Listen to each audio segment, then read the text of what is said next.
Thanks very much, Joe. And can I start? I wasn't sure whether to go to the pulpit or to the rostrum.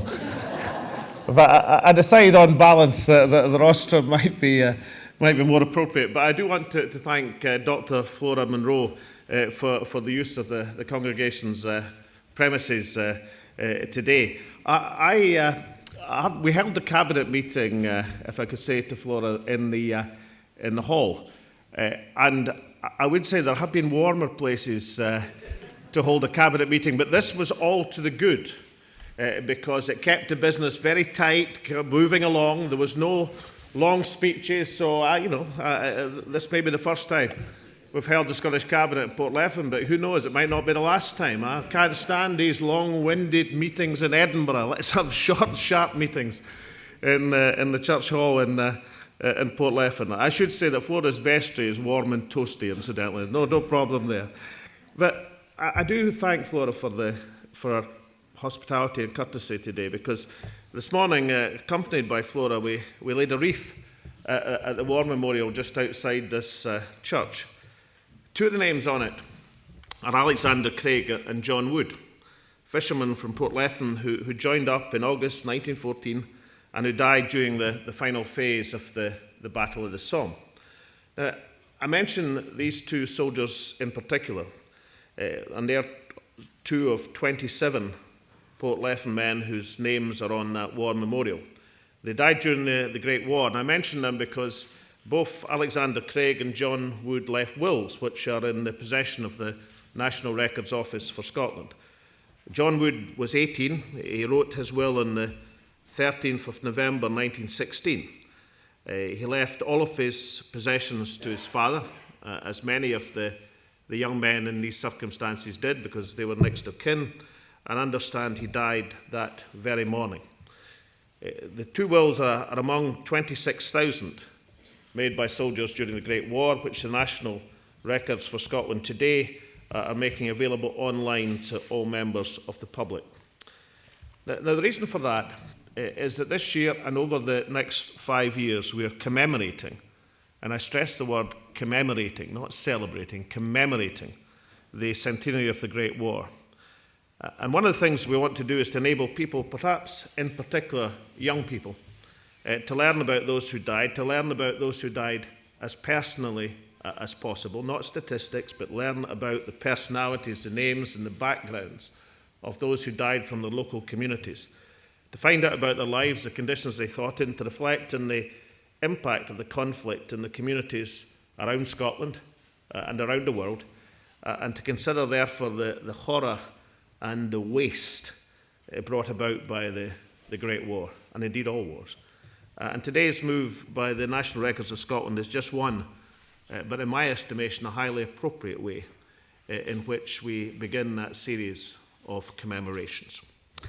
Now Joe is absolutely right. The Cabinet is holding monthly meetings, the Length and Breadth for Scotland, and individual ministers are holding their own meetings. It's always a good idea, of course, for any town to play host to a Scottish Cabinet meeting. It's a certain way of getting some good announcements made at the same time.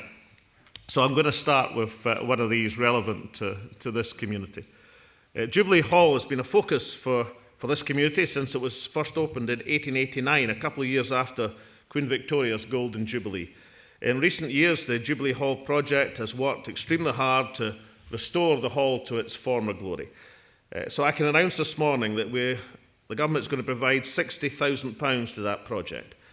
And by doing so, hope we can ensure that that hall is an asset to this community for the next 125 years and beyond.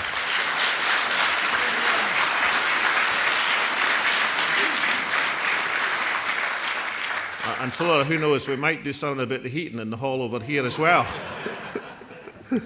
There'll also be key announcements on Portlethen Fire Training Centre. There'll be over £1 million of investment to substantially increase the facilities there. The Cabinet Secretary for Rural Affairs will be looking at the flooding works in Stonehaven and Bervie Braes. And the Cabinet Secretary for Health will be making an important announcement on the access to defibrillators around Scotland, which can be of tremendous help and have been the subject of a a very strong locally based campaign, but a national campaign locally based here in terms of helping with people who suffer from heart failure and various functions. So the Cabinet, attracting the Cabinet to your community is extremely good news, ladies and gentlemen, and we're always open to offers for other communities in the northeast of Scotland. We've actually held 12 Cabinet meetings in the north of Scotland since 2007. The actual reason for doing it is very simple.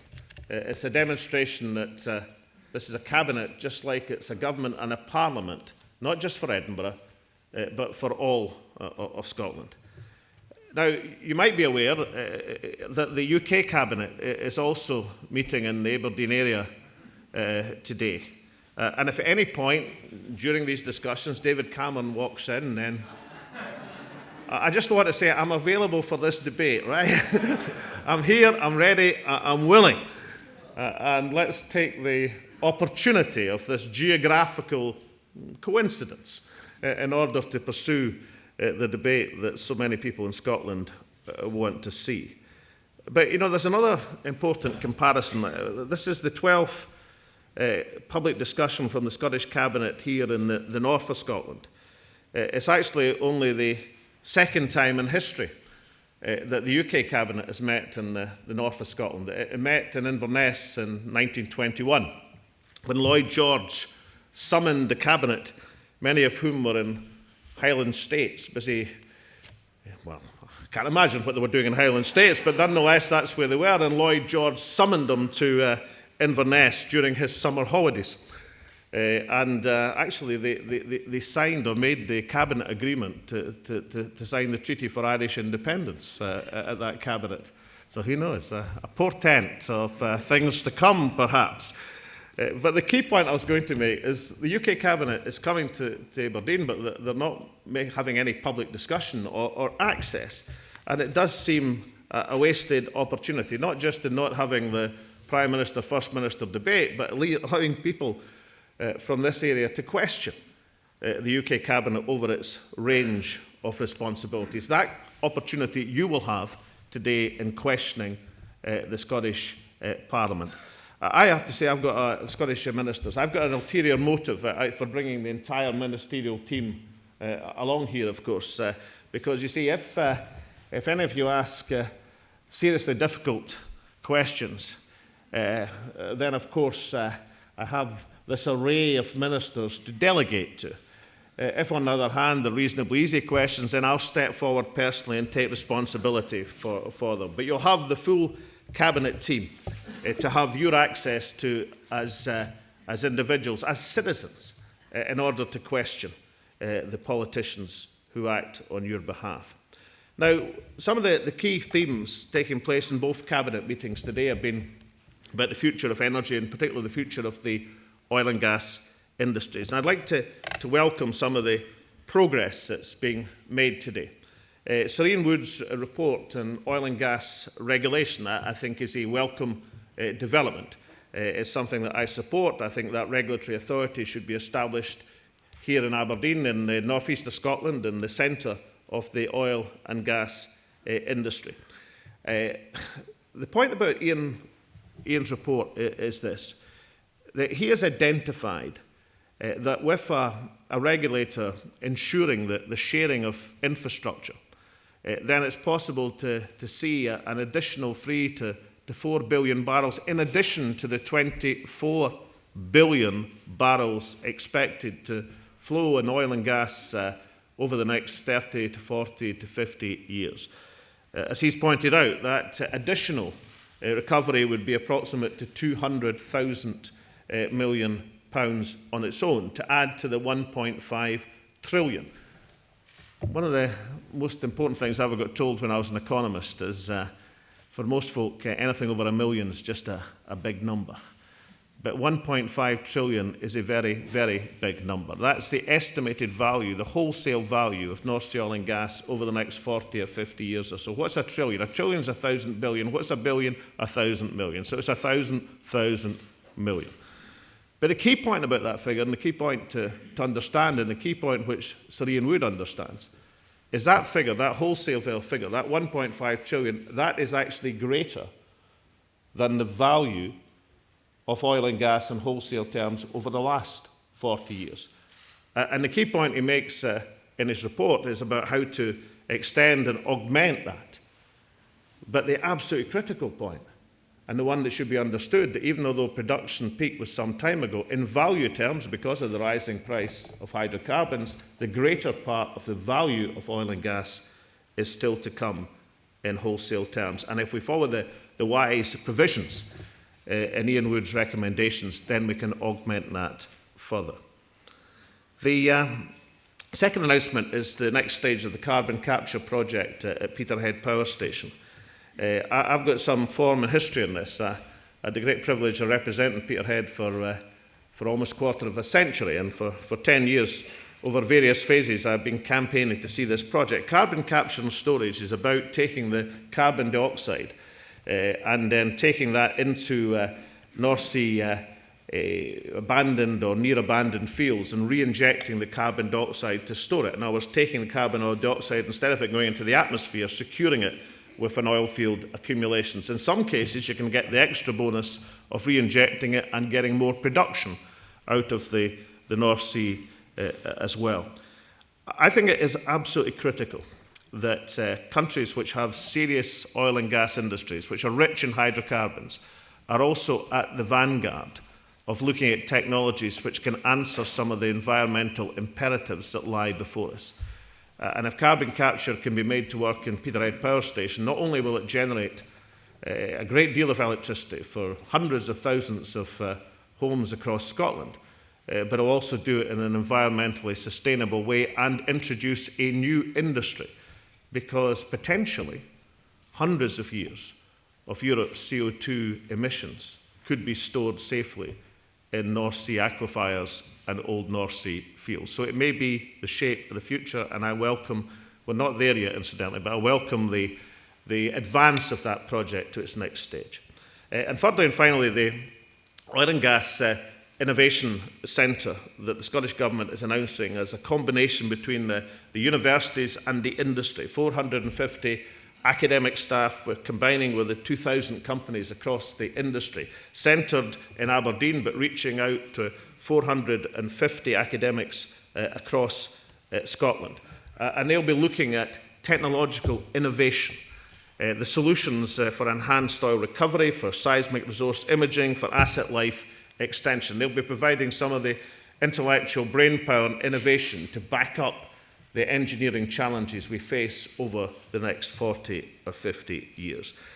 And I think it's absolutely crucial that these initiatives are centred at the centre of the oil and gas industry. I was making the point yesterday that the key civil servants in the new Energy Department of an independent Scotland will be based in Aberdeen for oil, gas and marine. Where else should they be based? Because that's where the industry is based, with appropriate expertise and resourcing, because that familiarity with the industry is one of the things that leads to coherent decision making.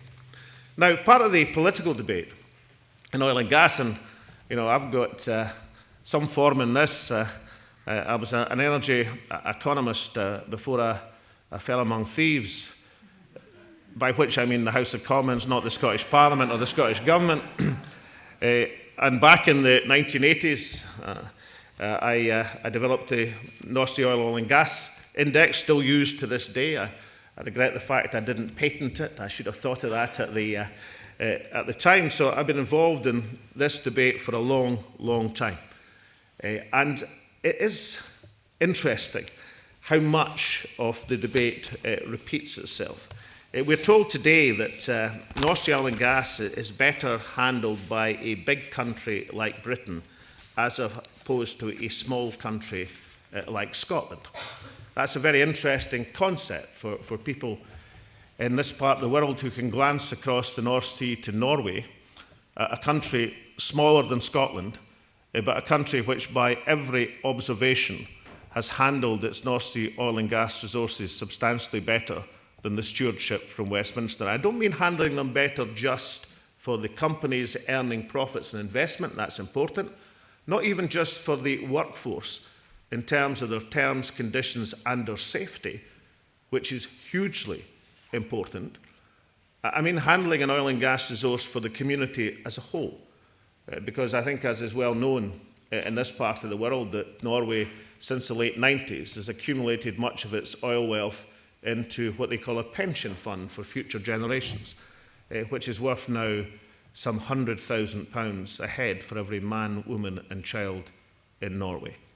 So if that's an example of how a small country handles a major natural resource, then the evidence would suggest that's somewhat better than Westminster's stewardship. After all, there's been 16 tax changes from Westminster in the last 10 years. There have been 14 oil ministers in the last 17 years. There's been 3 oil ministers in the last 4 years. Perhaps if they stayed in office long enough to become familiar with the industry, they might have pursued better policies over that period of time. So this argument about who's best to control oil and gas is a long-standing argument.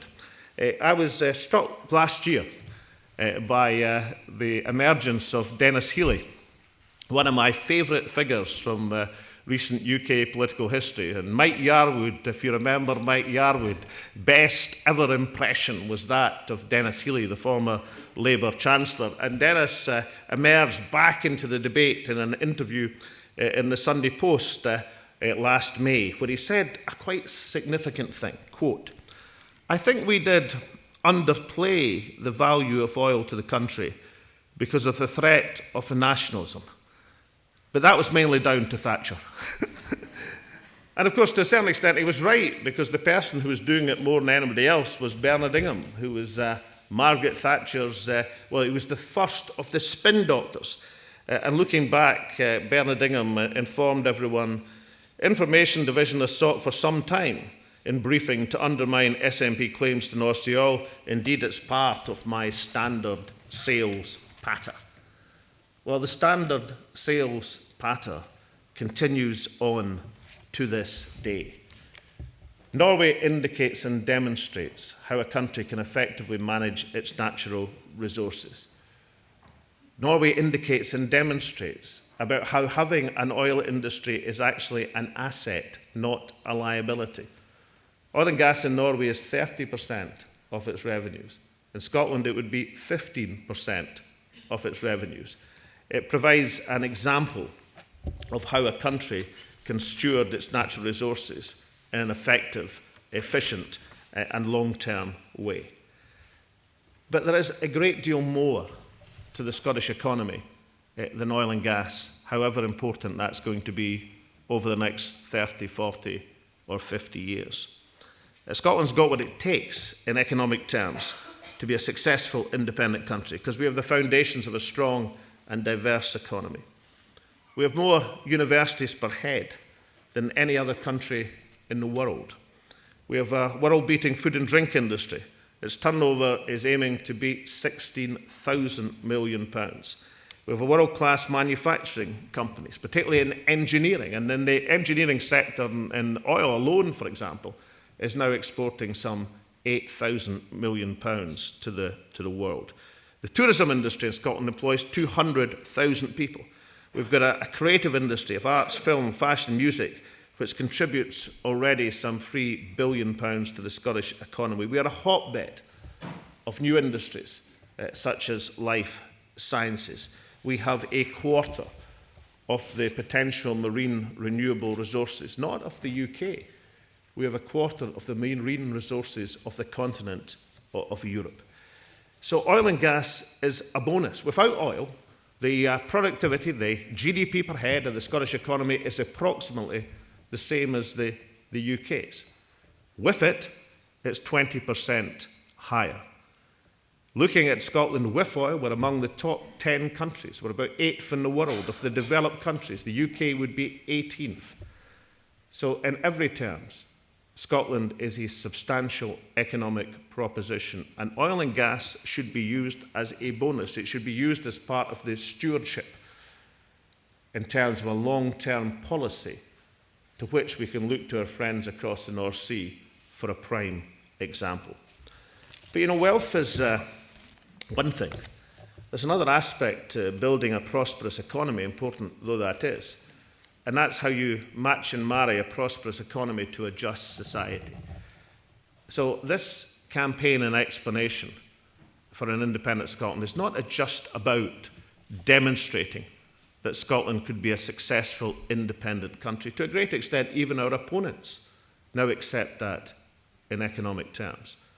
It's also about the purpose of having a strong economy, and that must be to have a just society. Amid all of the strength and the successful industries and the great natural assets of this country I've just mentioned, there's some stark facts staring us in the face.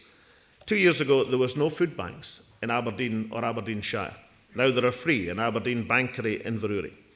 Across Scotland, there are 43. 50,000 people are now using food banks across the country. 2 weeks ago, the Scottish Parliament voted to set aside a total of £35 million in this year's budget to help mitigate the impact of the bedroom tax. It's the latest in a string of measures to mitigate the effects of social security changes. The bedroom tax was due to hit almost 3,000 households here in the northeast of Scotland. Among the 70,000 across Scotland, 80% of these households include an adult with a disability. Now, as a result of the overwhelming vote in the Scottish Parliament, supported by all the political parties except the Conservatives, nobody need face eviction this year purely as a result of the bedroom tax. Now, that's good, that's great, that's progress, that's a substantial and important thing for the Parliament to do. But we should be absolutely clear about what it means. We still haven't abolished the bedroom tax in Scotland because the Scottish Parliament doesn't have the power to abolish the bedroom tax. And it's very much worth asking, why should we be forced as a Parliament to establish a framework of measures to cancel out the consequence of a policy that virtually no one in Scotland wanted in the first place? Wouldn't it be a great deal simpler if we just had control over welfare policy in the first place? And think about it here in the northeast of Scotland. We're blessed with great farmland, beautiful scenery, fantastic universities, talented folk, very, very talented folk in Portlethen, let me add. Offshore, as we've discussed, we have decades of oil and gas wealth, and inexhaustible, because that's what renewable energy is, inexhaustible supplies of renewable energy potential. And yet, in the midst of all that plenty, we have poverty. Our prosperity is undermined and scarred by the presence of inequality. Now, I submit that's not acceptable in 21st century Scotland. With the powers that we do have, this government, and indeed the Parliament as a whole, over its lifetime, from the reconvening of the Scottish Parliament in 1999, it has consistently promoted social justice to lie alongside economic progress. Later today, I'm visiting the Cornerstone housing development over at Angus Court. It opened last November with the help of Scottish Government funding. 6 flats enable people with disabilities to enjoy a home of their own. For example, they use the latest technology to allow people to feel supported and safe while retaining their independence. It strikes a contrast with how we should deal with people with disabilities. The bedroom tax disproportionately punishes people with disabilities. The better way is to provide support for affordable housing and independent living. There is an example, I feel, relevant to this community and relevant to others around Scotland, which makes the point of why you need control over both sides of a balance sheet to affect progressive economic policies. And that is the policy provisions in the Children's Bill published and passed by the Parliament last week for childcare in Scotland, raising the hours of childcare to 600 hours, a substantial advance in terms of provision. But it's only part of an objective to see childcare expanded to meet school hours provision in an independent Scotland. What's the connection between the provision of childcare, which is controlled by the Parliament, and the requirement for independence in order to make it sustainable? See, we believe that if we can move and transform childcare in that way, then we can look towards having the sort of levels that Scandinavia, and particularly Sweden, has in terms of female participation in the workforce. We can unleash the talent and ability, which is often locked away at the present moment. And if we do that, and if we're successful in raising the participation levels in the workforce to the same levels that they currently have in Sweden, and there's no reason why we shouldn't, because males in Scotland, the work rate in terms of participation is exactly the same as it is in Sweden. We lag behind in the number of women who are able to enter the workforce. If we do that and raise it by 6% to Swedish levels, then we'll raise £700 million additional in terms of revenue, income tax, national insurance, VAT, and the whole range of other taxes. So what's the connection with independence and controlling both sides of the balance sheet? Well, the connection is this. If we do that, then all of that 700 million, or about 90% of it, flows directly to the Chancellor of the Exchequer in London. Now, I don't know George Osborne too well, but my assessment of George Osborne is if he was to receive an extra £700 million by 6% more activity in the workforce from women in Scotland, that his first thought would not be to send it back to Scotland to finance the childcare programme and the transformation in childcare which was being pursued by the Scottish Parliament. The point is, you need that revenue in order to make the policy sustainable. You need to control both sides of the balance sheet if we were to effect some of the social transformations that we want to see in Scotland. Ladies and gentlemen, we have the Cabinet meeting here in Portlethen. We have a white paper laid out which sets out the prospects that we envisage for an independent Scotland. We have the opportunity this coming September to make that choice. And people, as they look forward to that day, there's a lot of talk about sovereignty. And what is sovereignty for a country? Can any country be truly sovereign in a modern, independent world? And the answer is no, no country is truly sovereign. But there is a particular sovereignty that people will have in the 18th of September. They'll have the power to choose. The power to choose, as Joe Fitzpatrick said, between two alternative futures. And on the 18th September, the real opportunity is that on that day, the people of Scotland will be, in every sense, truly sovereign. All of us, not the media, not the politicians, not the press, all of us, everybody voting on that day will have the power to shape the future of this country. And one of the things I want to see considered is how we're going to feel on the 19th of September. Do we want to wake up knowing that that opportunity has come or gone, or do we want to wake up planning a new future for this country? You know, politicians and opinion polls. They like opinion polls when they go well, they don't like them when they go badly. Every opinion poll is subject to all sorts of errors and miscalculations and margins and all the rest of it. But I've been looking very carefully at the substance of what's been published since November, since the white paper in Scotland was published. And if you take all of the polls published, every single one of the polls published, and take them month by month with samples and many tens of thousands of people in accumulation, then the yes vote in November was 38%. In December, it was 39%. In January, it was 41%. This month, it's been 43% so far. Now, that doesn't make it inevitable that the yes vote will win in September. Of course it's not. Who wins in September will be a matter of judgment for the sovereign people of Scotland.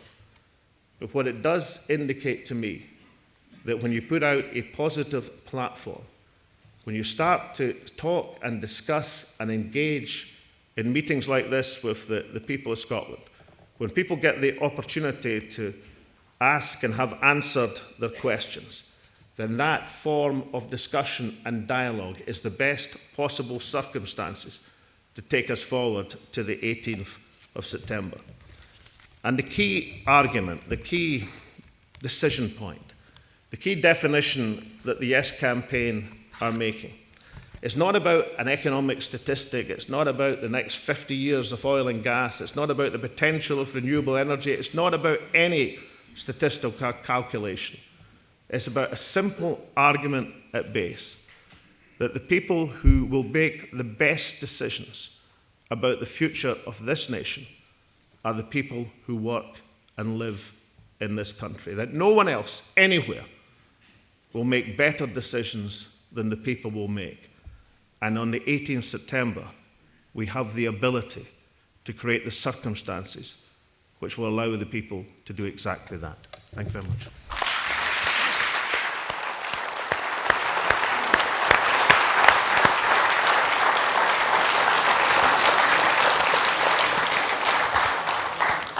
Thank you, First Minister. We're now going to move to the question and answer session. Today we do have the entire Scottish Cabinet, so I'll just very quickly introduce them. At the back, Richard Lockhead, the Cabinet Secretary for Rural Affairs and Environment. Then Michael Russell, the Education Secretary. Angela Constance, the Minister for Youth Employment. Alec Neil, the Health Secretary. Then back to the front, John Swinney, the Finance Secretary.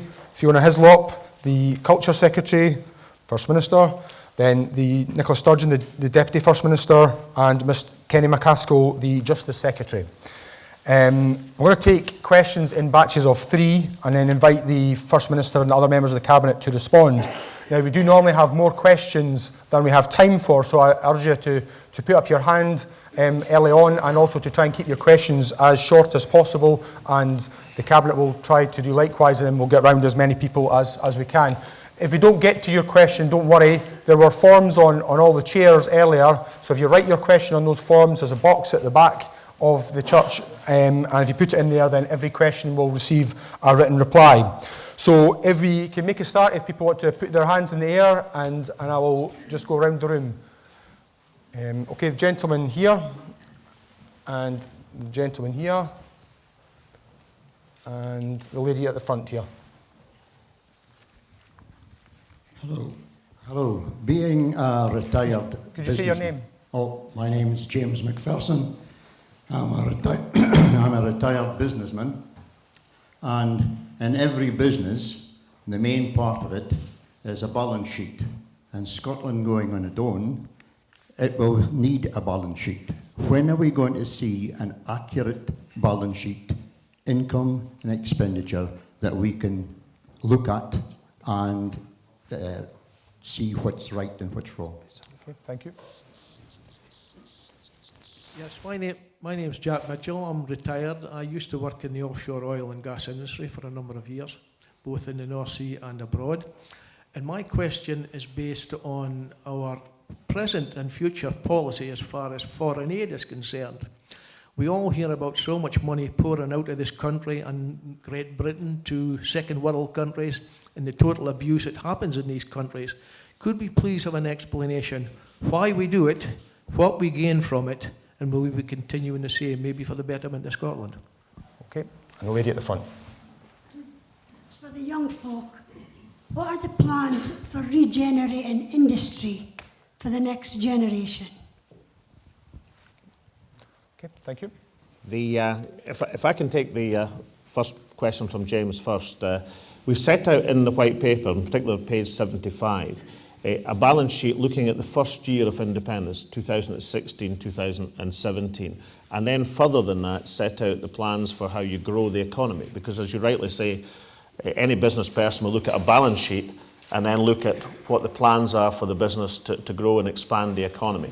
And what I'll do is, having said about the white paper and the static balance sheet, then I'll ask John Swinney to answer the lady's question, to set out some of the plans for growth for the future. Now, Jack's question on foreign aid, on international development, I'm committed to international development. It was interesting when you said about the waste that is implied. We've pursued a small budget international aid development. We started it up it started actually by my predecessor, Jack McConnell, and we've expanded it. It's a very limited budget in comparison with many of those around the world, because it's not part of the framework of key Scottish Parliament responsibilities at the present moment. But we've done something which I think is really interesting, which I hope and believe will rally a lot of support to that policy. And that is, we don't have the bureaucracy of an international affairs department in terms of distribution of the aid. We do it by the charities and partner agencies who are already deployed in the countries which are being assisted, and they bid in for their projects and are assisted that way. That way you cut out any bureaucracy at all, and you make sure that 100% of what is being granted goes to the people who need it. But we've done another thing, and that's we've tried to specialise on the things that Scotland does really well. And just two examples would be water projects. I mean, we take it for granted, actually, because we've got a fair amount of it, as we know. But also we have a public water agency in Scottish Water. And the provision of water supplies in Scotland are one of the envies of the world. And we have great water technology and great water engineers. Now, we've tried in our projects to have some of that specialism go to countries which are way up against it, in the Horn of Africa, for example, at the present moment. And secondly, we've tried to specialise some of the projects on renewable energy. Not just kind of big bang renewables, but also community renewables. I mean, some of our Highland communities, for example, benefit through SSE with small hydro generators, which can generate electricity for a limited, half a dozen homes or number of farms. And although it may not be obvious that there's a huge similarity between a glen in the Highlands of Scotland and a remote community in Africa, for example, there actually is, in terms of the necessity of not being able to rely all the time on grid supplies, or in case of African countries, any of the time in grid supplies. So sustainability of these developments becomes very important. I believe that if people understand and know the benefit that such initiatives have for these communities, then they will think they're worthwhile. And I also believe that those of us, as I said, Scotland would become independent in better circumstances than just about any other country in history. The top 10 in the world, the developed world, in terms of gross domestic product per head. I think it behoves us who have so much to give something to those who in many cases have nothing at all. And that's what we will do. Now, John Swinney, do you want to pick up the latest question about industrial development? Could I just add a couple of words to what the First Minister said to Mr McPherson as well? The balance sheet that was shown, page 75 of the White Paper, takes into account all of the public expenditure that is under our responsibility and under my control within the Scottish budget. But it also takes into account the three principal other areas of expenditure that the United Kingdom is responsible for: debt interest, defence and welfare expenditure. So it gives a total picture of all public expenditure as it relates to Scotland under an independent scenario, and also assesses all the tax income that goes with that. And that's published in the White Paper. But as the First Minister says, that is the foundation. What then follows from that is the necessity of ensuring that we operate, that we motivate a strong economy for two reasons. One is that it addresses the issue the lady has raised with me, that we create the opportunities that allow our young people and all of our citizens to participate within the economy. But secondly, it also enables us to operate viable public finances to enable us to provide the public services that members of the public want to see. Now, in terms of encouraging the economy, we've got a track record as a government of improving economic conditions where we have the power to do so. And we would want to continue that by encouraging and supporting the development of some of our key sectors of the economy. The First Minister's talked a great deal today about the energy sector, but there's great prospects for Scotland also in the life sciences sector, the creative industries, in the tourism, the food and drink sectors. The universities occupy a tremendous amount of economic activity within Scotland, and obviously we have great strength in financial services. Those are some of the key sectors we operate in. But we've also got ambitions to make sure that we broaden the scope of our involvement in a lot of training and employment development activity to make sure that every young person is given the opportunity and the support to fulfil their potential. One of the big issues that we face just now is that we control a lot of employability services, but the UK government controls welfare reform. And we've got, believe you me, a terrible clash coming between our aspirations on employability and the UK government's agenda on welfare reform, because all the good work we do on employability is about to be undermined by what the UK government is doing on welfare reform. And one of the great opportunities of independence is that we can bring together the tax and benefit system, the employability and the welfare systems, and operate them in a cohesive fashion that meets the needs of young people and encourages development and growth within the economy. And the last point I'd make is this. The minute Scotland becomes responsible for both sides of the balance sheet, as the First Minister was talking about, it's our absolute duty and obligation to ensure we run a strong and vibrant economy, which means we have to find the opportunities and create the opportunities for young people to thrive within the economy of an independent Scotland. Okay, if people could put their hands up again. The lady at the front here, and the lady at the front here, and the gentleman. Yeah. Just one row back as well. Yeah. Okay. I'm Pauline Gardner.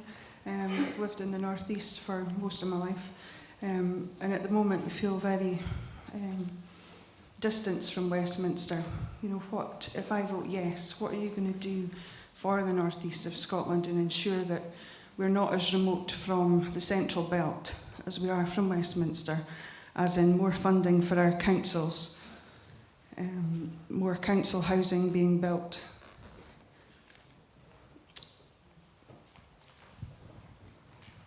Hi there, I'm Melanie Benson. I'm a practice nurse, so I'm quite interested in knowing about. I'm quite confident that the NHS will be very protected in an independent Scotland, but in the event of a no vote, how's the NHS as it stands in Scotland going to be protected? So. Yes, I'm Ronald Fraser, retired engineer in the oil industry. My question is regarding George Osborne coming up and dictating to and telling us we can't use the pound. I think this is very foolhardy of him to do this. But with the other parties joining in the event of Scotland voting yes, will this not make negotiations very, very difficult in the future? Fine, thank you.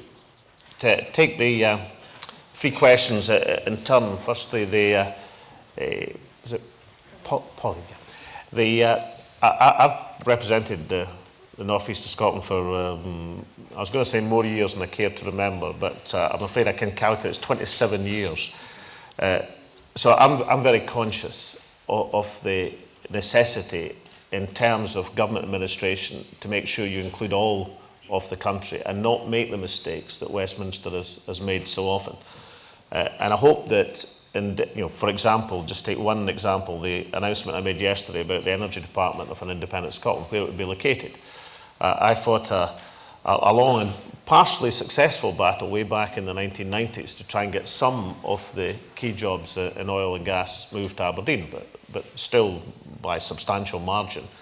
The actual key jobs in the Department of Energy are located in London. Now, I can't imagine what the sense and logic in that is, because by far the best place for people making decisions on licensing, for example, of future oil and gas fields is where the oil and gas industry is. And therefore we've got the opportunity and the commitments made in the white paper to make sure that parts of government are rolled out across the country, so as we don't make the same mistake in Edinburgh that the UK has made in London by the concentration of power and authority. And if I was to say one thing which this part of the country needs more than anything else, it's affordable housing. Because although in statistics the North East, for obvious reasons in terms of employment, unemployment, a range of other indicators, comes out as substantially more prosperous, the reality is for family budgets, because of the cost of housing, that so much of the family budget is swallowed up in terms of housing costs. And not everybody, of course, be it people in the health service, are not in the same income level as many people in the oil industry. And therefore, we're hoping, very hopeful actually, there'll be a number of key initiatives on social provision of housing. One of the proudest things I've had about this government, we reintroduced council house building into Scotland. The first council houses were built in Aberdeen for many, many years when the SNP were in control of the local council. So housing would be a key priority, and remembering that not everyone in a, quote, prosperous area has the same access to that prosperity. Now, I'm going to ask Alec Neil to address the question about the health service, and then I'm going to come back to Ronald's question, because it's one of my favourite subjects at the present moment, because George Osborne has managed to do. He's got my dander up about something. Mind you, I think he's got the dander up of lots of folk as well, but nonetheless, Alec, would you address the health service first? Melanie asked what would we do in the event of a no vote to protect the health service. Now, obviously, the best thing to do is not to have a no vote, because if we had a yes vote, the health service, and indeed every other public service in Scotland, would be in a much stronger position, because, as John and Alec have said, we would be starting in a financially stronger position. What we have done to protect the health service, particularly during the recent years when our overall public finances have been squeezed very substantially by Westminster, is that the so-called Barnett consequentials for health have been passed directly on to the health service. So the health service budget is set in England, and then as a result of that, Scotland gets a percentage share based on our share of the population of the UK, and that then is passed on to us. We can spend any way we like. We don't need to spend it on health, but we took a conscious decision to spend it on health and to ring-fence that money because we saw the necessity to do so. But there are other ways in which we've also protected the health service, and I think the contrast now between the National Health Service in Scotland and what is happening south of the border is very, very clear indeed. Because south of the border, they're effectively privatising the health service. We've given a firm commitment, which we will absolutely stick to, that the health service in Scotland will remain in public hands. And of course, we see the benefits of that. For example, in Scotland, we have a higher number of nurses and midwives, substantially higher number of nurses and midwives per head than they have in any other part of the UK. We have a substantially higher number of consultants and GPs per head than they have in any other part of the UK. And that is very deliberate, because what we're trying to do is ensure the best possible health for our population, whereas what they're doing south of the border is effectively introducing the profit motive into the health service down there. They've actually just wasted over £2 billion on a massive top-down, big bang reorganisation, allegedly to reduce bureaucracy. Not one penny of that money has gone on healthcare. It's all gone into management consultants and the like, being paid £1,500 a day to reorganise it. And I think everybody agrees. After spending £2 billion, they've ended up with a total shambles. And no matter who you speak to about the health service south of the border, including people living down there, they say they've never seen such a mess in health ever anywhere in these islands. We're doing the opposite. Where we need to reform the organisation to cut down on bureaucracy, we're doing that. We're doing it in a planned way, but we're doing it within the public sector so that health is driven by the health needs of the population, not by the profit motive of commercial companies. And lastly, George Osborne and what's become known as the sermon on the pound. We had, apologies Flora, we had a couple of weeks ago, remember David Cameron gave his speech from the Olympic Stadium, and that was meant to be the start of a charm offensive. And then the following week, George Osborne was dispatched to Edinburgh just to be offensive. He forgot the charm bit. Now, why I say it's offensive is this, that the pound is our currency. It doesn't belong to George Osborne or the UK government. It's as much Scotland's as England. It's a currency and an asset that was developed jointly. In particular, the Bank of England, founded by a Scot incidentally, the Bank of England was nationalised in 1946.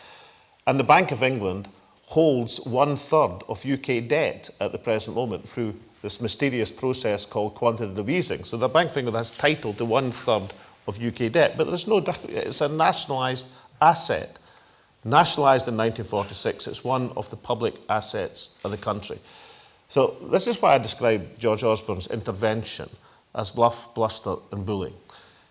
It's bluff because if he goes forward with this as an idea, he has two big handicaps.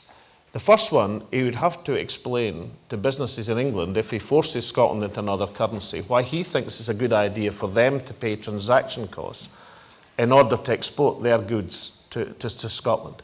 Now, I can just imagine the circumstances of the next general election where George Osborne and Ed Balls, who he got in cahoots with, after an yes vote for Scottish independence, are going around England, the north of England in particular, saying, we've got a great idea. We want to impose transaction costs on your companies exporting goods to Scotland. And then he says, and we want you to vote for us. Yes, I think they would give him short shrift. But the second reason is even more fundamental. It's based on an argument, as he put it in legal terms, that the UK would be, as it's called, a continuing state. It would be able to seize all of the assets of the United Kingdom. The problem with that is, if you end up with all the assets, you also end up with all the liabilities. And all of the liabilities are very, very substantial. They go into the trillions, 1.25 trillion of debt estimated by 2016. The Scottish share of, as we estimate in the white paper, to be 100 to 125 billion that we are willing to undertake to finance in return for a negotiated settlement and a share of assets and liabilities. Now, if George Osborne is actually suggesting that they want to take the assets and end up with the liabilities, it would be the same effect as giving everybody in Scotland £20,000 to £25,000 each, because that's what 100 to 125 billion is. Now, my judgment of George Osborne is that he is not likely to offer everyone in Scotland £100,000 to £125,000. That ain't one of his priorities. That's why this is a bluff, and that is not what is going to be done. Now, the Scottish Government last year commissioned a series of experts, 2 Nobel laureates in economics, James Merlis and Joe Stiglitz and other eminent economists, to come up with the best currency option for an independent Scotland. And what they proposed and we accepted was to basically share and share alike, to continue with a sterling area, to continue using our currency in conjunction with the rest of the UK on that basis, with a proper share of assets and a proper share of liabilities, as the reasonable, decent thing to do in the interest, not just of the people of Scotland, but the people of the rest of the United Kingdom. And the final point I'd make is this. I can't think in recent times of any greater misjudgment of the temper of the people of Scotland.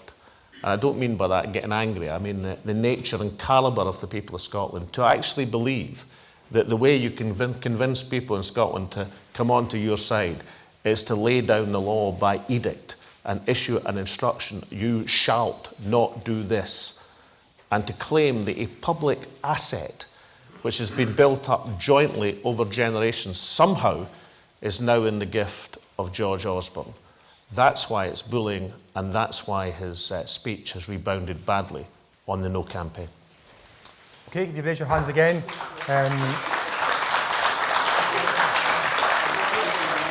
Gentleman at the front in the upper gallery there. The lady here, yep, yep. And the young person over at the far right there. Kenneth McMillan, work in the oil and gas industry. What share of the UK waters, specifically the North Sea and the West Coast, will be retained by an independent Scotland? Yep. What I'm concerned about is our defence. My name's Janice Wilson, by the way, sorry. And I just wondered, it's one thing, you know, dividing out finances, etc., but how do we divide our forces and make sure that we are well protected? Okay, thank you. And hello, yeah, I'm Tom Burt. I'm a pupil at Portlethen Academy. And I was just wondering what happens to the oil when that runs out. What do we do? Because I know it will. So we have to have some sort of backup, I reckon. Okay, thank you. Can I take the oil questions, and then I'll ask Nicola to answer the defence questions. The share estimated in the Scottish Government calculations comes from Professor Alec Kemp of Aberdeen University. You know, we have in our midst, I've known Alec for the best part of a quarter of a century, probably the world's foremost oil economist. Alec not just has pursued his career in Aberdeen University and made it famous, but has advised, I think, something like a dozen or maybe even more than that countries around the world in the formulation of their oil and tax regimes. And so we take the estimates from Alec Kemp, and these are the ones which are put forward in the white paper and also in the government's government expenditure and revenue calculation. And Alec's estimate is, depending on the balance of oil and gas flows in any one year, between 85 and 92% of the revenue-bearing fields of offshore hydrocarbon will go into Scottish waters in terms of international law and well-accepted principles. And that's the calculation we make. I should say we make no claim to frack gas in England or offshore gas in England. That's where things happen in terms of geography. Now, Tom's question about what you do for the future, I think, is substantially important. As I was saying earlier, you know, we're talking about an oil and gas industry which will be producing for the next 40 to 50 years. Of that, I think there's now general agreement and very little question in mammoth quantities. But you still should think about the future. And therefore, I'd say two things. Firstly, the example in Norway is a fundamentally important example. See, if you ask somebody in Norway now, what do you do when the oil and gas runs out? Well, the answer is quite obvious. In Norwegian terms, oil and gas will never run out because they've built up a savings fund of £450 billion. They own 2.5% of the equity assets of the continent of Europe at the present moment.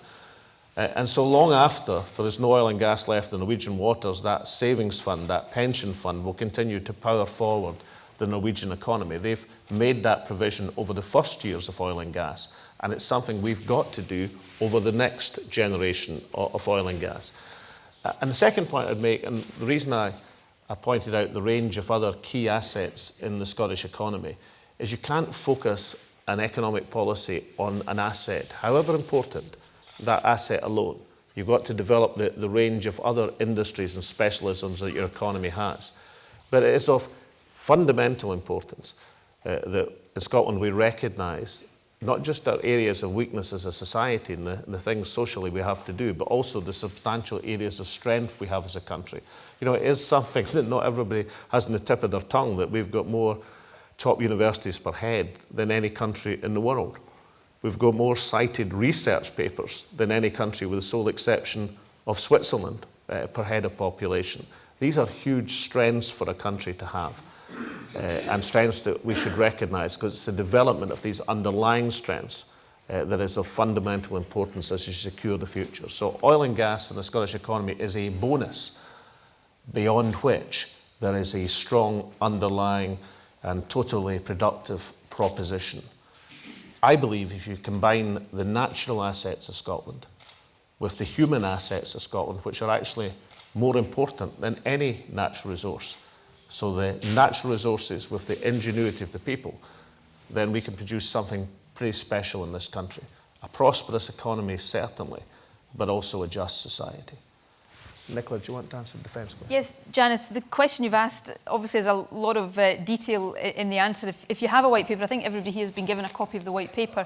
I would refer you to chapter 6 of the white paper, which sets out in a lot of detail what our plans are for the transitional period in the establishment of Scottish Defence Forces, the agreements that we would require to strike with the Westminster Government, and our longer term plans for properly defending the country. So in the period between a vote for independence in September and Scotland becoming independent, that 18-month period, we set out some of the early negotiations that would be required. So we'd have to establish a military staff in Scotland to advise the Scottish Government. We'd have to have initial joint agreements with Westminster about the transfer of units and the transfer of personnel who would want to move into Scottish forces, and agreements about the first tranche of defence bases and assets that would transfer to Scotland.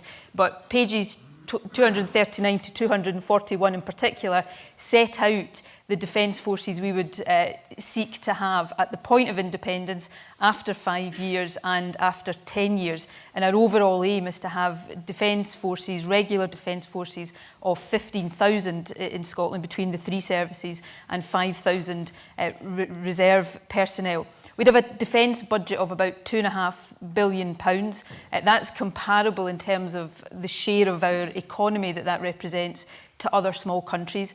Our objective would be to have strong conventional forces. We're seeing right now, as part of the UK, big defence redundancies, the closure of bases we want to have, and we would protect all of the existing bases in Scotland to be the home of our defence forces.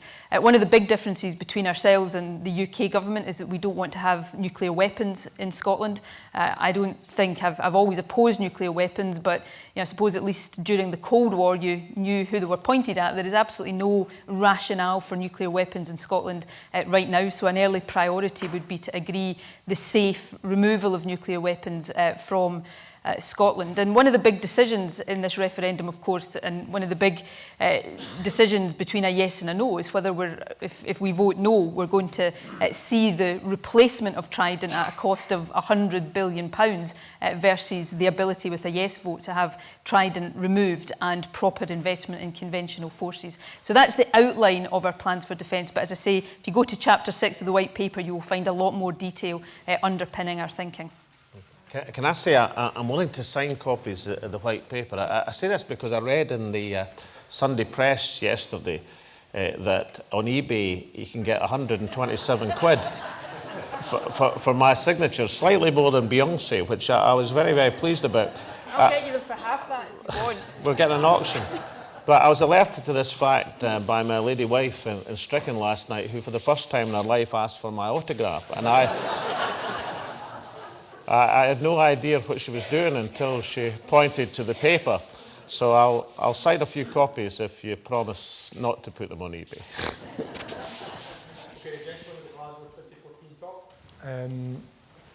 Gentleman here, just in the middle. Yep.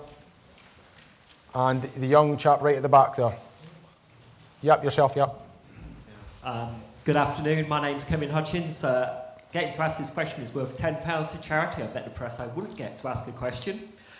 The white paper produced by Donald Dewar was a bestseller, a pure statement of fact and easy to understand. Given its success in terms of getting a message over, why did the present Scottish Government produce an expensive, lengthy document that is based more on conjecture than fact and reads more like a party political manifesto than an objective document on proposed constitutional change? Thank you. My name is Robert Shaw. I have a question for Mr. Salmond. I mean, as an economist, you must have studied the theory of optimum currency areas. Now, under that, you fix your optimum currency area in terms of labour and capital mobility, and then you have to fix your fiscal authority. And you need the fiscal authority to have an identical boundary with the monetary authority. What you are proposing is one overriding monetary authority for the United Kingdom, but two separate fiscal authorities. You are going to get us into the mess that Euroland is in. And, you know, Mirrlees and Stiglitz, I suspect they don't have knowledge of international economics. Mirrlees is a mathematical economist who knows about growth theory and cost-benefit analysis. Stiglitz knows about inequality, but I doubt if they have studied the international economics. Thank you. My name is Gregor Ironside. I'm 16 years old and I'm still an undecided voter for this referendum. You've recognised that 16 and 17-year-olds will play a very important part, but I'm wondering, why should they vote for independence when we've already got university education for free? Right. Can I? We'll try not to make it. But I take it the gentleman's an economist, but so we'll try and take it in as plain language as possible. Firstly, Joe Stiglitz and Jim Mirrlees are Nobel laureates in economics. They cross the range of economic science. They're acknowledged experts. But there's also Andrew Hughes Hallett, Professor at St Andrews, is also on the Fiscal Commission Working Group, so there's a range of economic expertise. It is, by any definition in economics, a high-powered working group. The answer your question, does any monetary union end up like the euro area, for example? Well, the answer to that is clearly not, because we had within Europe itself a monetary union which lasted the best part of 70 years, and that was Benelux, the monetary union between Belgium and Luxembourg, which was a highly successful monetary union and lasted for a long, long period of time. Did that mean that Belgium and Luxembourg pursued the same fiscal policy? No, they didn't. They had substantial difference both in their personal tax rates and indeed in their corporate tax rates. And that was a sustainable and successful monetary union between countries of varying sizes, but nonetheless pursued over that period of time. What makes that monetary union successful, whereas it is difficult, has been difficult within the euro area?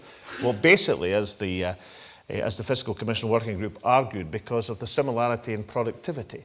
In other words, England and Scotland have very similar rates of productivity. Scotland's export productivity is slightly higher, England's service industry productivity is slightly higher, but basically they have similar rates of productivity. The difference in productivity rate between the Ruhr Valley and the southern tip of Greece is about 60%. That's what makes the monetary union we propose as similar. Now, Mark Carney, the Governor of the Bank of England, I thought in an excellent speech 3 weeks ago, actually pointed to examples of monetary unions where there are differences in tax rates. I mean, the Canadian provinces, the American states have differences in tax rates. There are substantial difference in both corporate and income tax. And what the Fiscal Commission proposed was fiscal coordination by having agreement on debt levels and agreement on borrowing, which is what you need in terms of making a monetary union sustainable. Now, all of that is in the Fiscal Commission Working Group report. I don't know what that commands on eBay if I sign that, but I'll get a copy by all means. But if I could just stick up for, Joe Stiglitz and Jim Mirrlees don't need me to stick up for them. They are internationally renowned, highly high-powered and prominent economists, and their recommendation, I think, carries a great deal of merit. It should be said that the Fiscal Commission looked at a range of currency options and also considered a number of these options were viable for a country of Scotland's economic strength. But their recommendation in the best interests of Scotland and the rest of the UK was to share the pound. Now, we've got a couple other questions on which I think one on tuition fees, which I think, Mike, you want to answer. Can I say that the securest way, the way to secure free education, is to vote yes and to have a government that can go on doing so. There are very considerable pressures coming almost on a daily basis from south of the border, which are endeavouring to monetise higher education. Now, the Scottish Government has stood firmly against monetising higher education.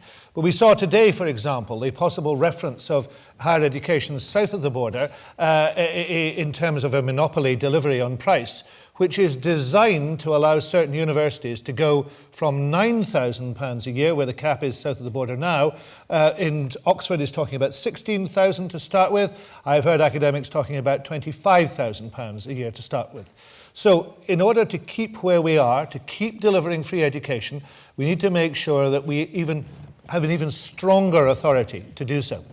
But it's not just higher education. We need to make sure our whole education system is based on the ability to learn, not the ability to pay.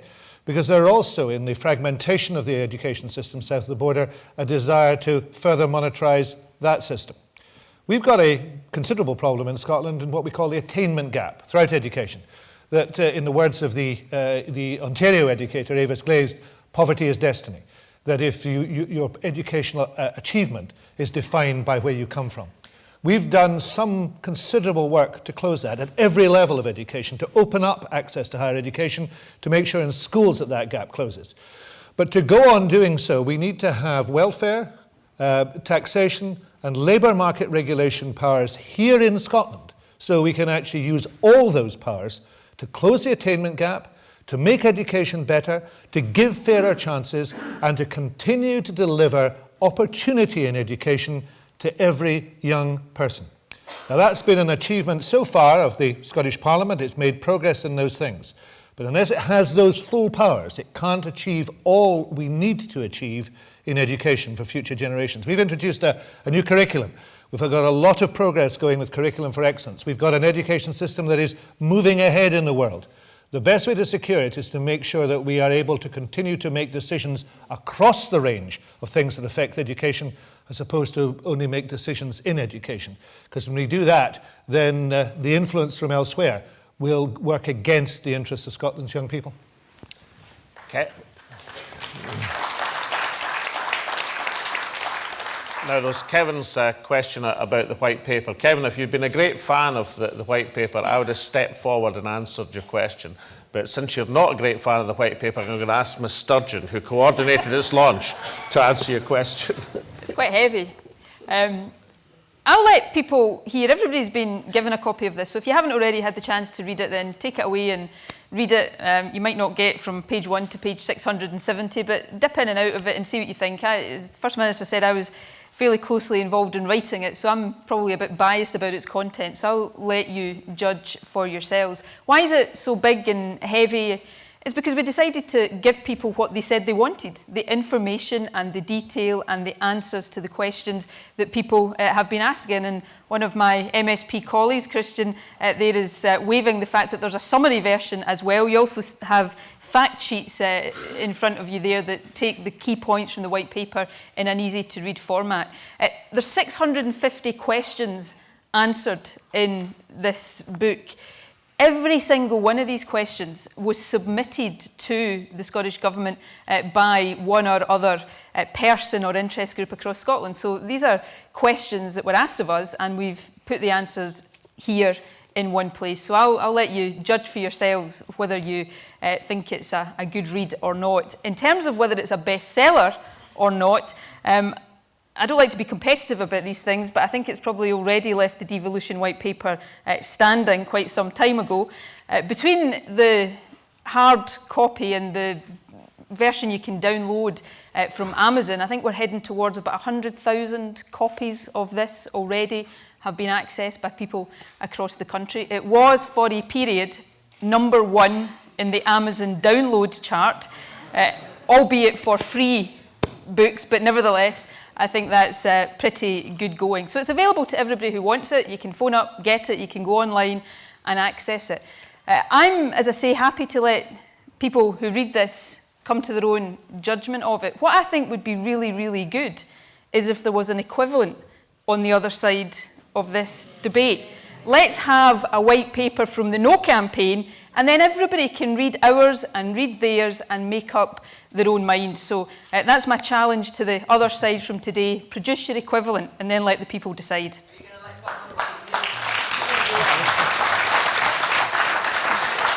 Okay, time is almost against us, so this will probably be the last. There's a lady right at the second back row. Yep. Gentleman here. And is there anybody up this? And gentleman at the top. The lady at the top.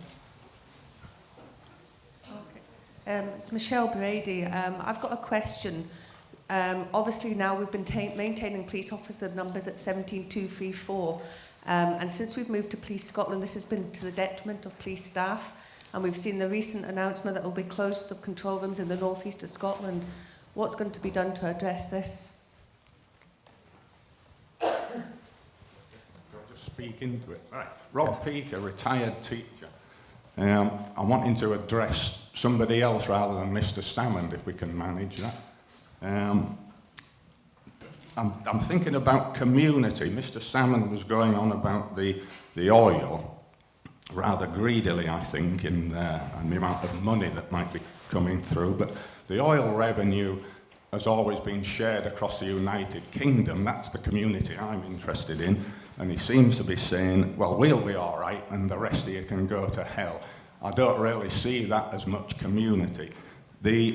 Most of what's been said today, and you've got to remember, everyone, that these are politicians who are very good at speaking, and that's their job, and I congratulate them on that. But remember, behind all that, there might be other things. Devolution is the key, in my opinion. I'd be interested to know what they've got.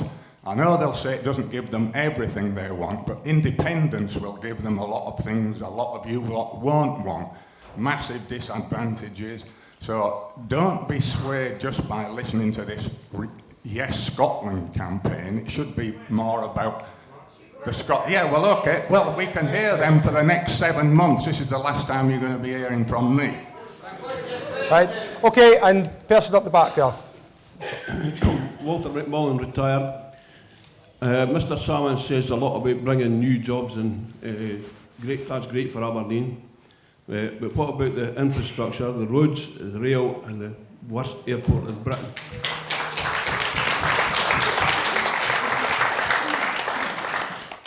Right, I would have loved to have the peripheral route built faster than it's been, but as you know, and everybody here knows, we were tied up in successive court challenges for a number of years, and the route is proceeding as fast as it possibly can. There'll be absolutely no delay from government. It's not the be-all and end-all, incidentally, of the requirements of infrastructure in the northeast of Scotland, but it's something which should have been built a generation ago.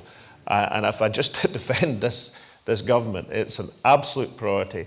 We all know the circumstances which led to court challenge after court challenge, and the finances in place, the project's going ahead, and I think it will make a significant difference.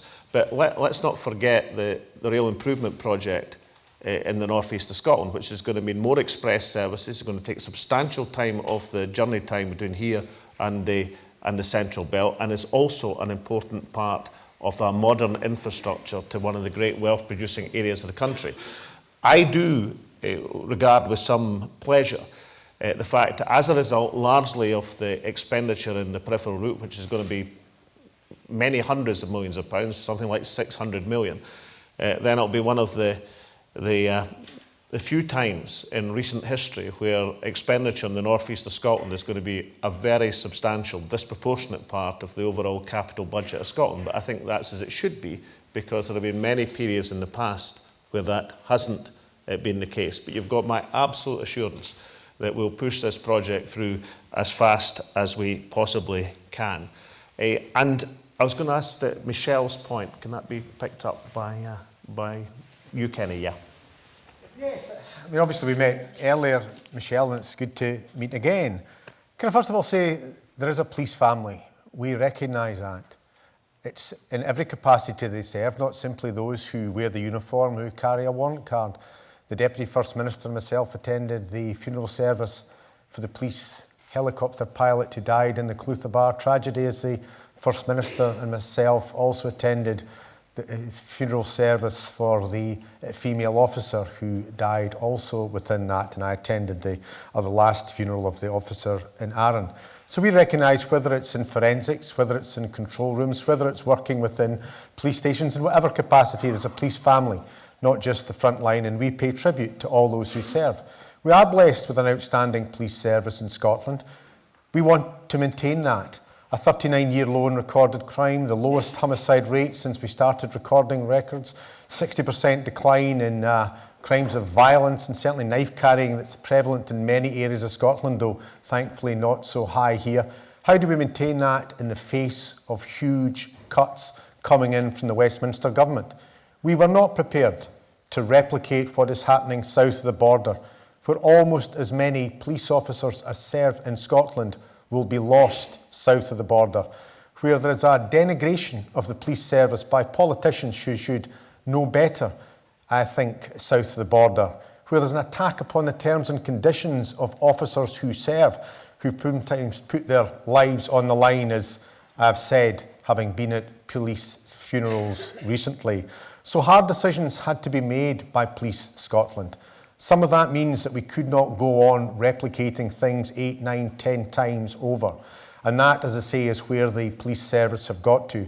I believe this will allow us to maintain the outstanding police service in our communities, the visible police presence that we want, with the Bobby on the beat in our towns, in our villages, on our cities, reacting quickly. And we'll also ensure that where we do have duplication, where we cannot, as I say, provide the same replication of jobs, because we can't have 8, 9, 10 chief constables, and we can't have 10 control rooms in a small country, but will ensure through voluntary redundancy, through making sure that we treat people with dignity and respect.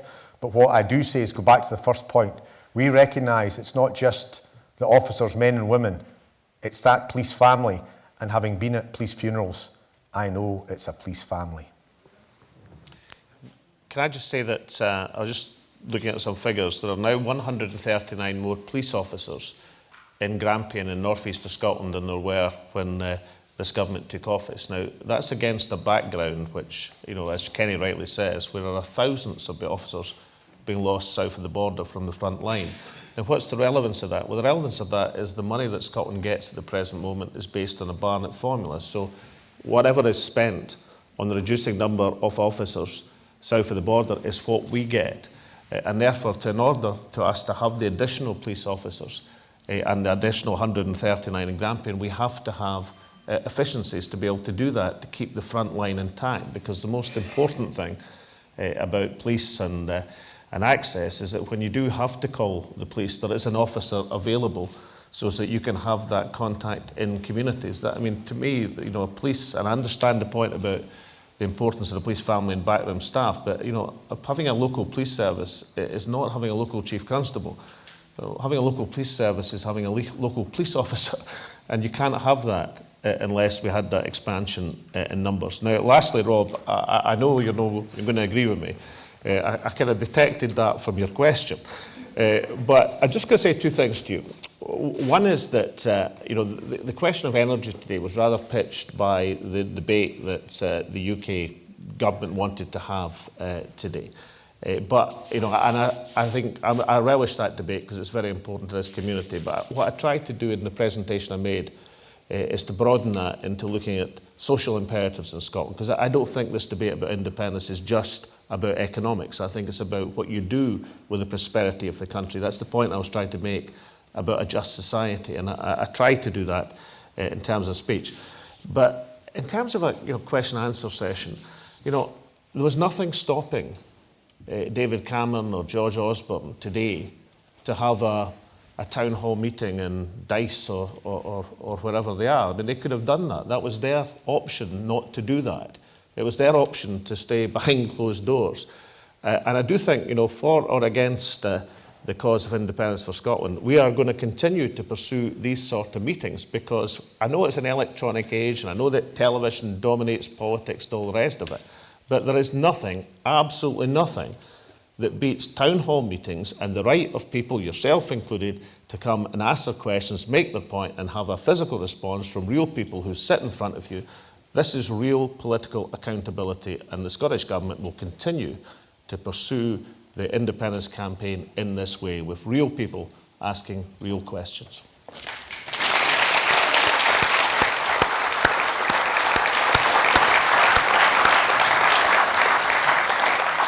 Okay, time is against us, but can I say thank you all very, very much for the range of interesting and diverse questions that you've raised. I've certainly enjoyed it, and I hope you've found today informative and enjoyable.